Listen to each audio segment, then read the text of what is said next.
Hey guys, it's R4GE here, and today I'm going to show you how you can transfer across your Premiere Pro settings between computers or installations. So this is my current setup, and I'm going to be reinstalling this computer and reinstalling Premiere Pro.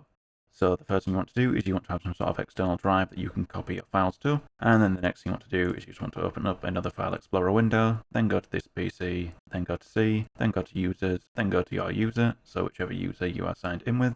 Then you want to go onto App Data. Now App Data is a hidden folder, so if you can't see it, you just want to go to View, Show, and then click on Hidden Items. So if you go into App Data, and then into Roaming, and then into Adobe, and then if we scroll down, you should be able to see a Premiere Pro folder. So you just want to copy that folder, and then on the external drive, I will just call this Roaming. You can call the folder whatever you like, and then you just want to paste it into there. And now we've done that, you now want to go to Documents, then Adobe, and then you want to copy the Premiere Pro folder out of there, and I'll come back to my drive, and I'll create a new folder named Docs.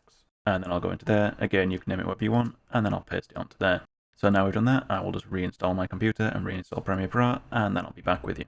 Right, so I've now reinstalled my computer and reinstalled Premiere Pro, and as you can see I've recreated the project, and it's back to the default settings that Premiere Pro comes as. So if I just close Premiere Pro down, and then I come to my external drive, and again I open up a new window, and then we just need to replace the files on the computer. So if we just come to Documents and then Adobe, and then we'll just copy our Premiere Pro file over from our previous docs, and then we'll save Replace Files in Destination, and then again we want to come to this PC, then C drive, then Users, then your user, then App Data, again if it's hidden, unhide it, then go into Roaming, then Adobe, and then if we come back to our external drive, and we then copy Premiere Pro across into the roaming folder, and then we replace the files in the destination, and there we go. If I now open up my Premiere Pro project again, as you can see it's nicely brought over the settings from my previous installation. So guys, hopefully that worked for you. If you liked the video, don't forget the like button. If you're excited, hit the dislike button, subscribe for more content like this, and I'll see you another time. Bye.